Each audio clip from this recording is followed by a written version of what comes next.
Julie, உனக்கு தான் இந்த பதிவு. யாரை அரெஸ்ட் பண்ண வந்தாங்களோ அவர் முதல்வரை பத்தி பயங்கரமா அவதூறா பேசியிருக்காரு. ஓகேவா? உன்னை யாரோ தப்பா 4 கமெண்ட்ஸ் போட்டுட்டாங்கன்றதுக்காக கமிஷனர் ஆபீஸ் வாசல்ல போய் அழுதியா? அதனால எனக்கு அபாஷனே ஆயிடுச்சுன்னு சொல்லி சொன்னியா? உன்ன ஒருத்தவங்க பேசும்போது உனக்கு குத்துது இல்ல, தப்புன்னு தெரியுதுல, அப்ப அடுத்தவங்களை அதே மாதிரி பேசக்கூடாதுன்ற நாலேஜ் வேணும். சரியா? என்ன வார்த்தை வேணா பேசலாம் அப்படின்னு பேசுறதுக்கு பேரு என்னமா அர்த்தம்? அப்ப திருப்பி உன்னை அப்படித்தானே பேசுவாங்க. இன்னும் சொல்ல போனா ஒரு முதல்வர் அவரை போய் நைட் ஆனா நடிகர்கள் கூட போய் இருக்காரு அப்படின்னு சொல்லி சொன்னா என்னமா அர்த்தம்? எதுக்கு போயிருப்பாங்க? உன்னை மட்டும் யாரோ ஏதோ சொல்லிட்டாங்கன்னு சொல்லிட்டு அதுவும் எனக்கு 3 புருஷனாமா, அததான் என்னால தாங்கிக்க முடியல, 6 வருஷ காதல், அதெல்லாம் சொன்னே இல்ல. அப்ப உனக்கு மட்டும் வலிக்கும், அடுத்து உங்களுக்கு வலிக்காதா? அது ஒரு முதல்வர் போய் இப்படி எல்லாம் பேசலாமா? இன்னொன்னு கேக்குறேன், நீங்க ரொம்ப ஸ்ட்ராங்கான ஆளுங்க தானே, நாங்க தைரியமானவங்க, நாங்க எல்லாத்தையும் ஃபேஸ் பண்ணுவோம், எங்களை உங்களால எதிர்கொள்ளவே முடியாதுன்னு சொல்லி சொல்றீங்கல்ல.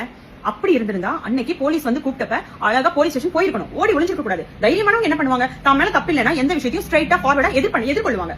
ஆனா போய் ஓடி ஒளிஞ்சிட்டு அதுக்கப்புறம் வீரவாசன டைலாக் எல்லாம் எதுக்குமா? நீங்க இன்கேஸ் ஸ்ட்ரைட்டா பேசி உங்களுக்கு அட்வொகேட்ஸ் இருக்காங்க, கூட்டிட்டு வந்து எஃப்ஐஆர் இந்த எஃப்ஐஆர் எப்படிங்க வரும், இந்த செக்ஷன் எப்படிங்க வரும், அவர் அப்படி பேசல இல்லைங்க, அது என்னங்க அவதூறு அப்படின்னு சொல்லி பேசுற அளவுக்கு உங்க மேல ரைட்ஸ் கரெக்டா இருந்திருந்தா ஏன் ஓடி ஒளியணும்? தப்பு இருக்கறனால தான் ஓடி ஒளியறீங்க. அதுக்கப்புறம் நீ டைலாக் எல்லாம் நல்லா தான் பேசுற, எப்ப வீடியோல, ஆனா கமிஷனர் ஆபீஸ்ல போனாதான் அழுகுற. ஒரே பேசுறீ, போல்டா இருக்கிறியா, எங்க போனாலும் போல்டா இருக்கணும். ஆனா கமிஷனர் ஆபீஸ் போனா மட்டும் நீ ஏன் உன் பேச மாத்திக்கிற? ஏன் நடிக்கிற? ஆரம்பத்துல இருந்தே உனக்கு இதான் வேலை. ஒருத்தவங்க முன்னாடி சிரிப்ப, அதே விஷயத்துக்கு இன்னொருத்தவங்க முன்னாடி அழுவ. அதை நாங்க ஆரம்பத்துல இருந்தே பாத்துட்டு தான் இருக்கோம். இன்னையுமா திருந்தல நீ?